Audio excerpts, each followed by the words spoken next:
Hi friends எல்லாரும் எப்படி இருக்கீங்க? நான் தான் இர்ஃபான். நீங்கள் பார்த்துட்டு இருக்கிறது UA Tamil trader channel. So இன்றைக்கி நம்ம இந்த வீடியோவில் நிறைய பேர் கேட்ட ஒரு கேள்வி வந்துட்டு, இந்த நீங்கள் ஏற்கனவே சொல்லியிருக்கீங்க, அந்த order flow, food print chart இதெல்லாம் ஓகே தாங்க. இதை வச்சு நம்ம எப்படி ஒரு என்ட்ரி எடுக்கிறது? ஸோ இதுக்கு ஏதாச்சும் ஸ்ட்ராட்டஜி இருக்கா? என்ன இது அப்படின்னு சொல்லிட்டு கேட்டாங்க. ஸோ அதை தான் இன்றைக்கி நம்ம டிஸ்கஸ் பண்ண போகிறோம். பட் நான் சொல்கிற மாதிரி தான், எந்த ஒரு ஸ்ட்ராட்டஜியுமே உங்களுக்கு 100%லாம் உங்களுக்கு ப்ராஃபிட் கொடுக்காது, சக்ஸஸ் கொடுக்காது. ஓகேவா? மேபி இதில் நீங்கள் லாஸ் ஆகிறத தடுக்கிறதுக்கான ஒரு வாய்ப்பு கிடைக்கும். அவ்வளோதான் நான் சொல்லுவேன்.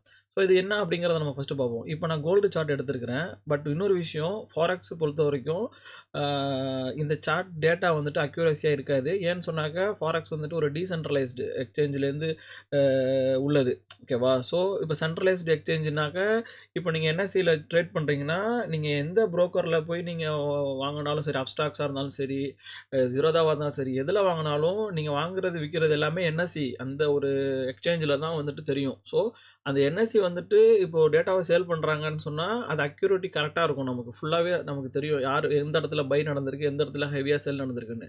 பட் இந்த ஃபாரெக்ஸ் மார்க்கெட்டை பொறுத்த வரைக்கும் இது ஒரு டீசென்ட்ரலைஸ்டு எக்ஸ்சேஞ்சு. ஏன்னா திடீர்னு நீங்கள் ஒரு எக்ஸ்சேஞ்சில் பார்த்துருப்பீங்க, எஃப்எக்சிஎம் தான் வந்துட்டு ஹை வேல்யூம் உள்ள ஒரு எக்ஸ்சேஞ்சுன்னு வச்சுக்கோங்களேன்.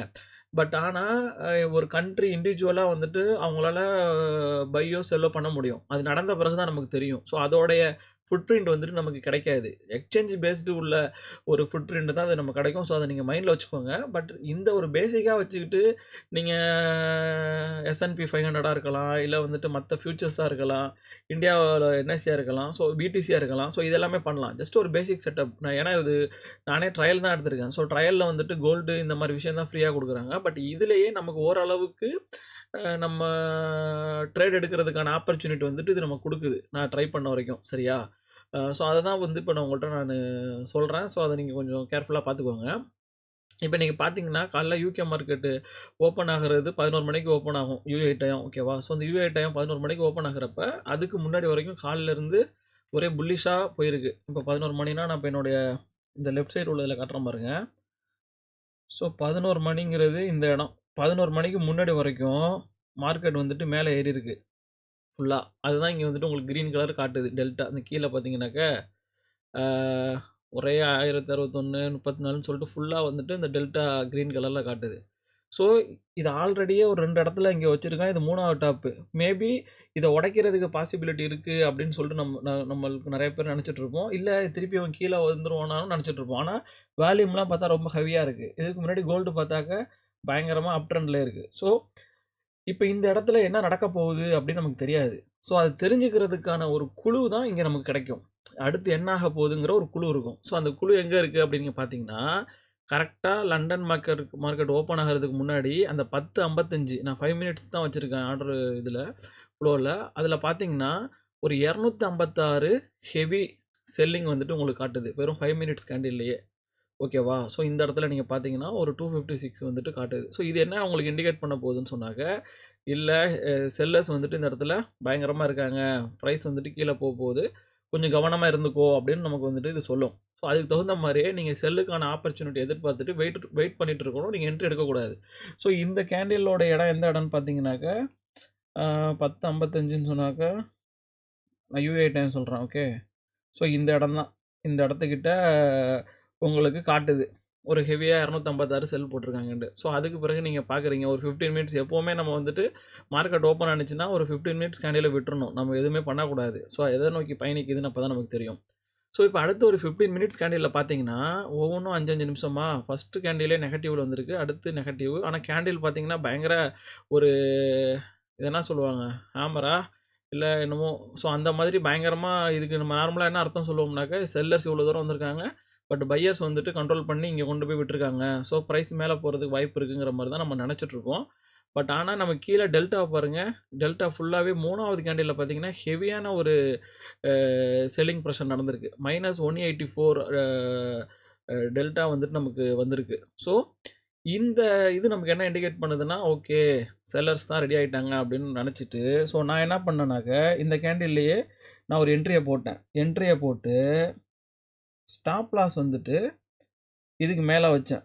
இந்த ஏற்கனவே இந்த ஒரு 200 சொச்சம் ஒரு செல் நடந்திருக்கு பார்த்தீங்களா? ஸோ இந்த கேண்டிலுக்கு மேலே வந்துட்டு என் ஸ்டாப் லாஸ் வச்சுட்டு நான் விட்டுட்டேன். அதுக்கு தகுந்த மாதிரி அழகாக பாருங்கள், ப்ரைஸ் வந்துட்டு ஃபுல்லாக அதுக்கு பிறகு ஃபாலோ ஆகிட்டே இருக்குது. நம்ம நார்மலாக இந்த இடத்துல நமக்கு அவங்க என்ட்ரி கொடுக்கவே இல்லை. நீங்கள் 15 மினிட்ஸ் வச்சு பார்த்தீங்கன்னா உங்களுக்கு அடுத்து தான் உங்களுக்கு என்ட்ரி கிடச்சிச்சு. பட் என்னால் இந்த இதை ஒரு கால்குலேட் இதை நான் வச்சு நான் என்ட்ரி எடுத்தங்கிறனால என்னால் இந்த ஒரு இதை என்னால் பிடிக்க முடிஞ்சிச்சு. அதே மாதிரி இந்த இடத்துல அழகாக எக்ஸிட் ஆகிட்டேன். அது ஏன் எக்ஸிட் ஆனேன் அப்படிங்கிறதும் இப்போ நான் உங்களுக்கு இதில் காட்டுறேன் பாருங்கள். எத்தனை மணிக்கு நான் எக்ஸிட் ஆகிருக்கேன்னு சொன்னாக்க 12:25. ஸோ 12:25க்கு உள்ள கேண்டிலை பாருங்கள். ஃபுல்லாக இது எல்லாமே வந்துட்டு நெகட்டிவ்லேயே வந்துட்டுருக்கு. இந்த 12:25 ஒரு கேண்டிலில் பார்த்தாக்க இங்கே பாருங்களேன், கீழே 133 ஒரு ஹெவியான இம்பேலன்ஸ்டாக வேல்யூம் வந்திருக்கு. அதே மாதிரி டெல்டாவும் 144 ஒரு பாசிட்டிவ் டெல்டாவாக வந்திருக்கு. ஸோ அப்படிங்கிறப்ப வேல்யூம் பார்த்தீங்கனாலும் உங்களுக்கு 3280 ப்ளஸ் இது ஒன்று. அது எல்லாத்துக்கும் மேலே இந்த இடம் வந்துட்டு ஒரு கீ லெவல் ஜோனு. இந்த கீ லெவல் ஜோன் நம்ம வந்துட்டு நான் ஏற்கனவே உங்கள்கிட்ட சொன்ன மாதிரி தான். நீங்கள் எந்த ஒரு என்ட்ரி எடுத்தாலுமே இது வந்துட்டு ஏதாச்சும் ஒரு ப்ரைஸ் ஆக்ஷனோ நீங்கள் இதுக்கு முன்னாடி யூஸ் பண்ணக்கூடிய ஒரு லெவலை வச்சோ தான் இதோடைய ஒரு இது இருக்கணும். ஸோ இதுதான் வந்துட்டு ஒரு கீ லெவல். ஸோ இந்த கீ லெவலில் வந்துட்டு கரெக்டாக அவன் டச் பண்ணிவிட்டு மேலே போவான்.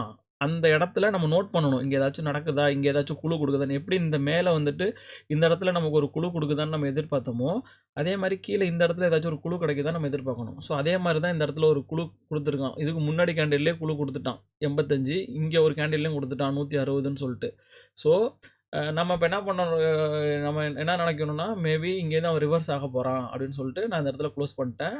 அதே மாதிரி இங்கேருந்து ப்ரைஸ் மறுபடியும் உங்களுக்கு மேலே போச்சு. ஸோ அடுத்து மேலே போயிட்டு ஸோ அடுத்து மேலே ப்ரைஸ் போயிட்டே இருக்குது. இங்கே வந்து பாருங்கள், இன்னொரு இடத்துல கீழே இறங்குறதுக்கு முன்னாடி இங்கே வந்துட்டு அதாவது 638 இந்த மாதிரி டெல்டா இன்க்ரீஸ் ஆகிட்டே இருக்குது. இந்த ஒரு கேண்டிலில் 2677 வேல்யூம் நமக்கு வந்திருக்கு. இதில் 255 பையர்ஸ் இருக்கிறாங்க இம்பேலன்ஸாக. அதே மாதிரி 214 செல்லர்ஸ் இருக்கிறாங்க. ஓகேவா? ஸோ இந்த இடத்துல உங்களுக்கு ஒரு டவுட் இருக்கும். ஸோ இது பையை தானே இண்டிகேட் பண்ணுது. இங்கே ஒரு 204 க்ரீன் இருக்குது. ஸோ இங்கே ஒரு 255 இருக்குது. அப்புறம் எதுக்கு வந்துட்டு நம்ம பை சைடு ஏன் போகக்கூடாது அப்படின்னு ஒரு கேள்வி இருக்கும். ஸோ இதில் இன்னொரு விஷயம் என்னென்னா, நீங்கள் பை சைடு போகணுன்னா இந்த இடத்துல உங்களுக்கு இம்பேலன்ஸாக இருக்குது பார்த்தீங்களா, 204 255 டெல்டா பாசிட்டிவாக இருந்துச்சுன்னு சொன்னால் கீழேயும் வந்துட்டு உங்களுக்கு க்ரீன் கலரில் போகணும். அப்போ தான் வந்துட்டு நீங்கள் வந்துட்டு பை சைடு போகணும். நான் இங்கே ஏற்கனவே இந்த இடத்துல நான் சொன்னது என்னன்னாக்க எக்ஸிட் ஆகிறது தான். நம்ம பொசிஷனை எக்ஸிட் பண்ண போகிறோம்.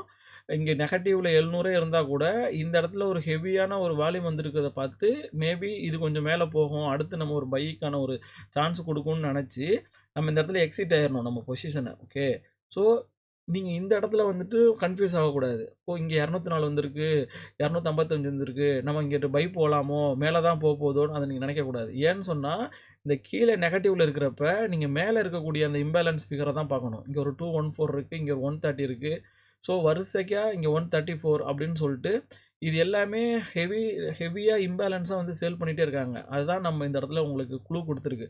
ஸோ இங்கே நம்ம வந்துட்டு பை எடுக்க மாட்டோம். முடிஞ்சால் நம்ம வந்துட்டு சேல் தான் வந்துட்டு நம்ம போவோம். இங்கே அதுக்கு தகுந்த மாதிரியே பாருங்கள், அடுத்த ஒரு கேண்டிலில் இங்கே 214 இருக்குது, 255 இருக்குது. ஸோ அடுத்த ப்ரைஸ் வந்துட்டு உங்களுக்கு கீழே தான் வந்துட்டுருக்கு. நீங்கள் எப்போ பை சைடு போகணுன்னா மறுபடியும் அகைன் இந்த ஒரு ஜோன் இருந்துச்சு பாருங்கள், இங்கே கீழே காட்டினேன்ல. ஸோ இந்த இடத்துக்கு வரப்போ உங்களுக்கு இந்த கீ ஜோனுக்கு வரப்போ இங்கே கீழே இருக்கக்கூடிய அக்குமுலேட்டிவ் டெல்டா டேவோடைய சீசனுடைய அக்குமுலேட்டிவ் டெல்டா வந்துட்டு பாசிட்டிவ் ஆனிச்சுன்னா நீங்கள் பை சைடு போகலாம். அப்படிங்க பாசிட்டிவ் ஆகாட்டி நீங்கள் அடுத்து மறுபடியும் நீங்கள் செல்லுக்கான ஒரு ஆப்பர்ச்சுனிட்டி தான் வெயிட் பண்ணிகிட்டு இருக்கணும். இப்போ அதுக்கு தகுந்த மாதிரியே பாருங்கள் என்ன நடந்துட்டுருக்கு. அகைன் இந்த இடத்த தொட்ட உடனே ஒரு பெரிய க்ரீன் கேண்டில் வந்திருக்கு. ஸோ இருந்தாலும் இந்த இடத்துல நம்ம எதுவுமே பை பண்ண மாட்டோம். பாருங்கள், ஹெவியாக செல்லிங் நடந்திருக்கு பாருங்கள். ஸோ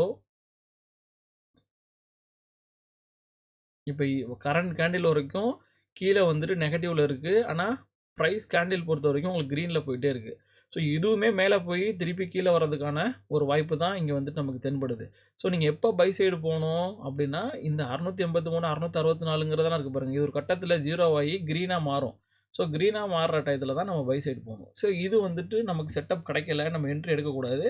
நம்ம மேலே நம்ம ஏற்கனவே சொன்ன இந்த மேல் ஏரியா இருக்குது பாருங்கள், அந்த ரெசிஸ்டன்ஸ் ஏரியா, அந்த ரெசிஸ்டன்ஸ் ஏரியாவுக்கு போகிறப்ப இங்கே ஏதாச்சும் குழு கொடுத்துச்சுன்னு சொன்னால் நம்ம சேல் வந்துட்டு தைரியமாக பண்ணலாம். இப்போ மேலே போனால் இப்போ மேலேங்கிறது என்ன ஏரியா 2756. ஸோ இப்போ இது 2756க்கு போணுச்சுன்னு சொன்னாக்க இந்த இடத்துல நம்ம ஒரு கோடை போட்டு வச்சுக்குவோம். இந்த இடத்துல நம்ம ஒரு கோடு 2756 ஏரியா கிட்ட ஒரு கோடு போட்டிருக்கோம். ஸோ இந்த கோடு கிட்ட வரப்ப ஏதாச்சும் நமக்கு ஒரு சிம்பல் குடுக்குதா, சைன் குடுக்குதான்னு பார்க்கணும். குடுத்துச்சுன்னா நம்ம அங்க போய் நம்ம சேல் பண்ணணும். பட் இன்கேஸ் இந்த மேல இந்த ஏரியா கிட்ட போறதுக்குள்ளார கீழ இருக்கக்கூடிய குமுலேட்டிவ் டெல்டா கிரீன் ஆயிட்டுன்னு சொன்னா நம்ம அங்க சேல் ட்ரை பண்ணக்கூடாது. இன்கேஸ் அங்கே மேலே வந்துட்டு ஹெவியாக பையிங் க்ரீன் கலரில் பையிங் வேல்யூம் காட்டுனுச்சுன்னு சொன்னாலும் நம்ம அங்கே சேல் ட்ரை பண்ணக்கூடாது. ட்ரெண்ட் சேஞ்ச் ஆக போகுதுன்னு அர்த்தம். அந்த ரெசிஸ்டன்ஸை உடைக்க போகிறான்னு அர்த்தம். ஸோ நமக்கு மார்க்கெட்டில் என்ன நடக்குது அப்படிங்கிற ஒரு குழு வந்துட்டு நம்ம இந்த ஃபுட் பிரிண்ட் சார்ட் மூலியமாக நமக்கு கிடைக்கும். பட் பேசிக்காக நீங்கள் எப்போவுமே யூஸ் பண்ணுற மாதிரி ஒரு கீ லெவல் ஜோனோ இல்லை ஒரு ஆர்டர் பிளாக் ஜோனோ ஸோ அந்த மாதிரி ஒரு விஷயத்தை நீங்கள் பார்த்துக்கிறது இது பெஸ்ட்டு. ஓகேவா? ஸோ இதில் ஏதாச்சும் உங்களுக்கு கொஸ்டின் இருந்துச்சுன்னா நீங்கள் கேளுங்க. யூஏ தமிழ் ட்ரேடர் அப்படிங்கிற நம்ம இன்ஸ்டாகிராம் பேஜை ஃபாலோ பண்ணுங்கள். எனிவே தேங்க்யூ ஃபார் வாட்சிங். Bye bye.